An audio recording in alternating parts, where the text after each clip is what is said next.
Hey everybody, it's Mike Young, lifestyle nutritionist with aPlantBasedDiet.org. Welcome to chapter 96 of my book, Live to 150. This one's on catchy sayings. I've got a bunch of catchy sayings that I kind of utilize when I'm talking to people, things that will kind of distill everything down to some basic principles where even if you don't have time to watch or listen to 150 chapters in this book, that you'll get like a lot of good nuggets of information just by hearing these. And maybe you want to jot these down and keep them, I don't know, type them in a note on your phone, something like that. But let's start going through them right away.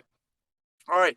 First of all, most people are not eating food, but they're eating food-like products. Food-like product, in my mind, is anything that's not food as grown in an organic manner without chemicals. Also, it's got to be using the sun, I think. It's got to be getting the benefit of that sun. Anything else is like a manufactured product in my mind that is usually destroying your health, because we're all about optimizing your health. So think about it. It's food versus food-like products. Most people are eating food-like products. If I ever get in a conversation with somebody about, like, say, why is oil bad? Why can't I eat this butter made from nuts, like nut butters and things? And I say, well, would you ever walk out into the garden and find that stuff just there growing naturally? And the answer is no. I'm like, well, that's a food-like product. A lot of times, and most times, your body doesn't even recognize it as food. I mean, I know I could say something like Oreos, and then you're like, oh yeah, it's a food-like product. You'd never find that growing anywhere. That's so manufactured. But oil is just as bad or worse. Oil is like the ultimate junk food. It is totally a food-like product. So just keep that in mind. Another thing that I use, or people use to talk about the food system these days, is denatured drugs. So basically all of the food-like products are just denatured drugs. There are some drugs, of course, that are legal, like alcohol and nicotine and other things. And there are other drugs that are illegal, of course, that you can't possess, and then the cops come and arrest you. But, actually, pharmaceuticals is another one I'd consider a legal drug. It's kind of a midway. You have to get a doctor's permission. But of course, that's not health optimizing. In almost all cases, these drugs are either not needed because they don't address the root cause, or they are there's a lot of, as you know, from reading this book, there's a lot of misinformation. People don't understand, lack of information, lack of education. And that includes the medical system and anybody involved with it for the most part, because there's not enough nutritional training. So denatured drugs are basically the short, quick and dirty for a food-like product is a denatured drug. Another one I like to use is the longer the shelf life, the shorter your life, because this book is all about longevity, life extension, living a great pain-free, happy life, free from illness. And in general, something that has a very, very short shelf life, like say you just picked a ripe tomato off of a plant. And by the way, if you listen to other chapters in the book, you know that the ones in the store are certain varieties, and they're picked green and they are gassed. So they're going to last a lot longer. I'm not talking about the store ones. I'm talking about a tomato you pick right off of a plant that you grew in your yard, and it's outdoors and it's red. That thing is not going to last more than a few days, and then you're not going to want to eat it anymore. And I've even had the same thing with strawberries that we picked. Actually, less than 24 hours, it's gone. Those are the most health optimizing foods. That's exactly what you want to be eating. That's what your body knows as food. And they're also super colorful, and they're there that way naturally. So the longer the shelf life, the shorter your life. Reversed, the shorter the shelf life, the longer your life. So you know right away, see by these sayings, what am I supposed to eat, Mike? What am I supposed to eat? Well, you already know. You intrinsically know, and especially with these catchy sayings, you can transmit that information to other people very, very quickly. Okay, food is medicine. That's another one. That's been around for a long time. I don't practice medicine. We're not talking about the practice of medicine, but the real medicine, if you're addressing the root cause of most issues, depending upon who you are, and of course, see your doctor if you need to, just like the disclaimer down below. The food is the medicine. It's the fix. It's the solution. The right food. And that's why this has so many damn chapters in this book, because you have to get hyper specific. You have to know exactly what you're trying to do.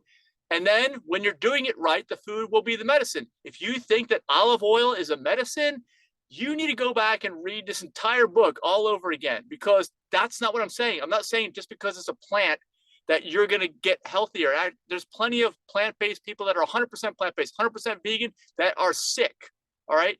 Type 2 diabetes, they're going to get heart attacks or strokes if they haven't gotten them already. It's just the way it works, because you're not eating the food as grown. You're not eating you're eating food-like products. Lots of people are. For some reason, we're at a point in time where we're all still attracted to the food-like products. It doesn't make any sense from a humanity perspective, but that's just the way society is now, because we're all controlled by the large corporations that make all the food-like products. That's what it is. All right, another one. The fat you eat is the fat you wear. So there's no mystery as to why someone's, oh, I know fat, you know, use the word fat, I'm going to get probably, you know, just attacked in the comments here. But I didn't make this saying up, somebody else did. The fat you eat is the fat you wear. If you want to know why you have a dad bod, you have a big belly, even girls have rolls of fat around the abdomen or other places hanging from your arms or legs or whatever it might be, your chin, that's because you're eating it. There's no mystery. It's not like, oh, well, that's how my mom is. That's how my grandmom is. And that, but they were eating similar things. They were eating way too high of a percentage of calories from fat. Check. I have a chapter on fat here in the book. Just check back. Too high of a caloric density, but specifically too much fat. It's just going to hang on you. The fat you eat is the fat you wear.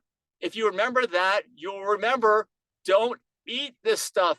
You need to know the nutritional information. If it's got so many ingredients, it's probably not right for you anyway. The food is grown. Food is grown. That's where you want to go. The only exceptions are the nuts, seeds, and avocados and high-fat fruits that are very rare, like durian. But you're probably not going to get those anyway, so don't worry about it.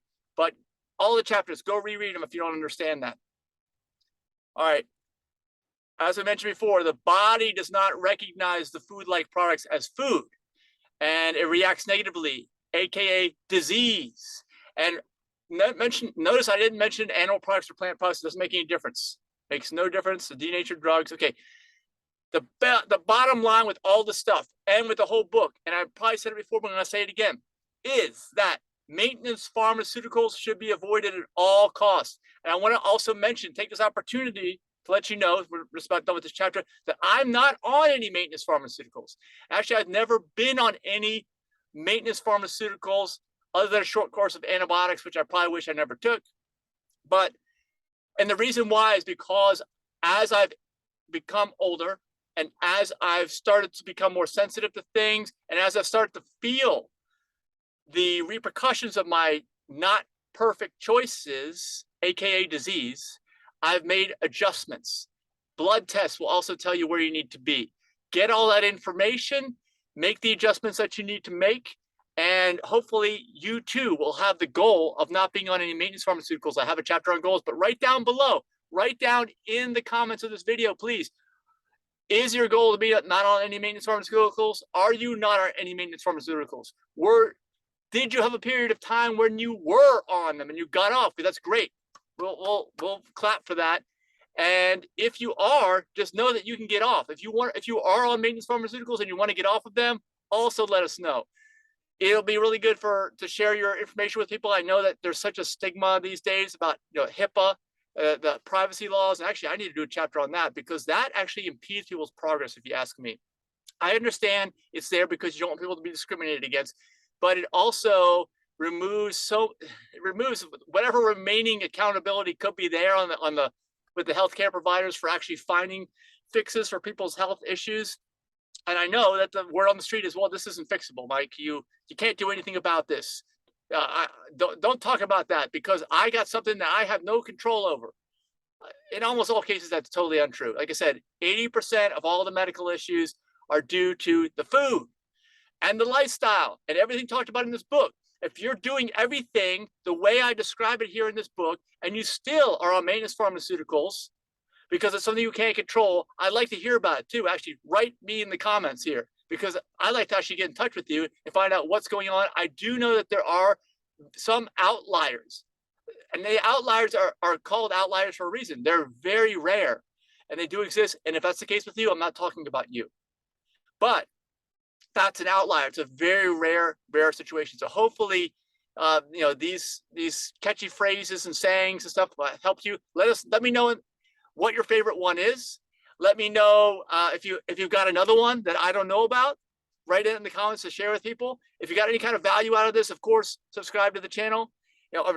Actually, no, like the video, please, and subscribe to the channel. Hopefully, you're already a subscriber, and we'll see you in the next chapter. Bye-bye.